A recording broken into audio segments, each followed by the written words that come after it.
I did almost die. I did. My doctor told me that I remember her walking in and saying, "We almost lost you twice." And my eyes were like, "What do you mean twice?"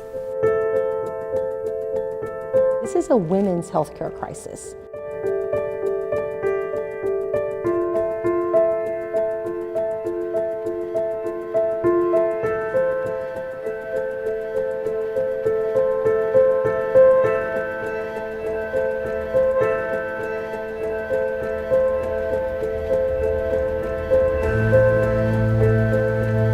The recent numbers in a report were staggering. It showed a drastic increase. We're talking about 147 deaths in a single year, a record high for Texas.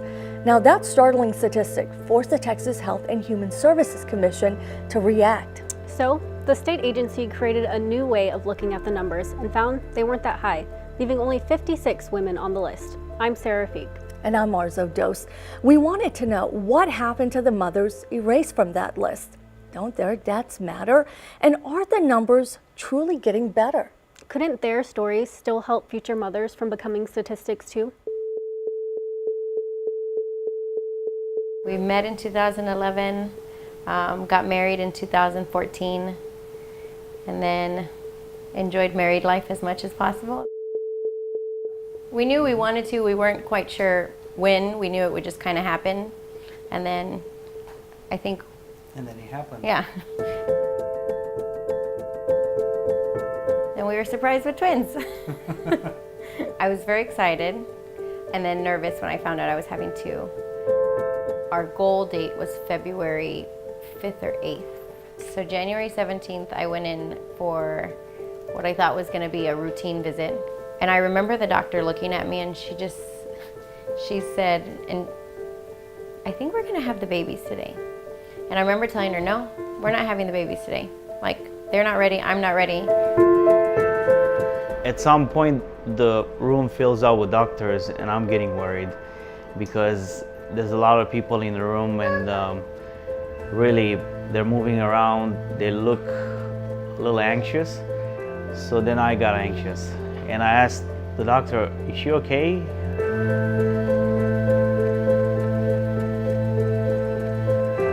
They came in to get me, "Hey, your wife gave birth, and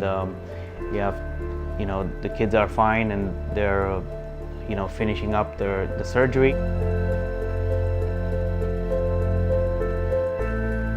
I basically never woke up from the surgery. I never fully regained consciousness. I think I was kind of in and out, and then my organs started failing, and immediately I was put into a medically induced coma because it was that bad.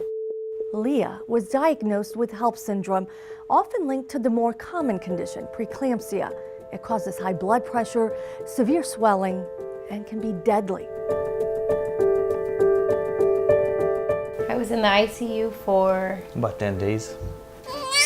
Or 19 and a half. So I was making videos of the kids, even if they were crying, and I was just playing the videos at night to you, and I was hoping that throughout all that you would hear them or you would notice them. I had them on January 17th. On January 31st, I got to meet my babies for the first time. I remember them bringing them to me, and they put both of them in my arms. And I didn't have the strength to hold them, so they had to put lots of pillows. So they had to request extra pillows to put underneath my arms. And it was such a great moment to know. It was like that was the time when I looked at them. I knew that that's when I needed to fight hard, because I still didn't fully understand what was going on, and I didn't realize how sick I was. But I knew that these two little people needed me.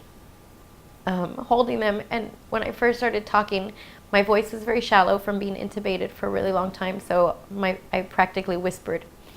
And I remember saying hi to them, and both of them opened their eyes and looked at me. And it was the best feeling in the world. Leah was lucky. Many women don't make it, and not all of their stories are so clear, which is why a state task force started removing some names. In many cases, researchers said there was no evidence of a pregnancy. Others, there just wasn't enough information. And other women died more than 42 days after giving birth, the international standard for labeling a maternal death. How confident is the state in the numbers? So based on what we have done in the enhanced method, we're confident in the methodology.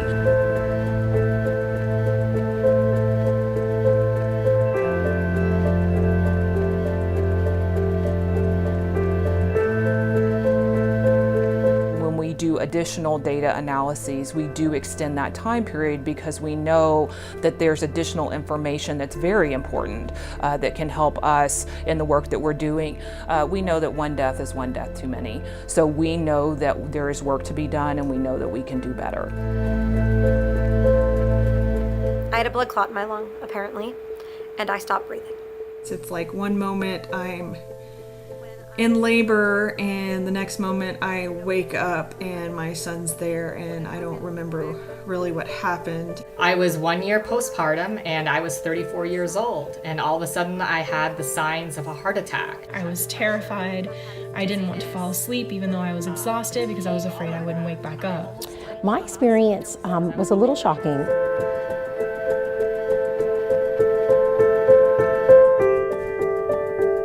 I felt like I was having a heart attack, like I couldn't breathe.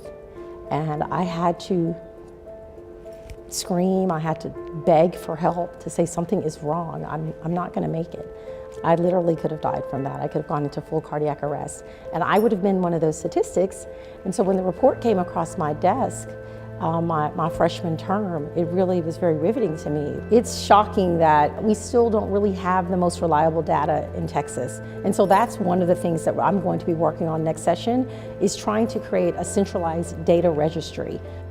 Representative Theory wants that registry to include mothers the state has removed from its official list, because broader statistics could highlight the severity of maternal deaths, perhaps setting a new standard beyond Texas and prompting more awareness and training. How can you disregard those numbers? Well, that's part of the problem. That's why we need the data registry and the data bank.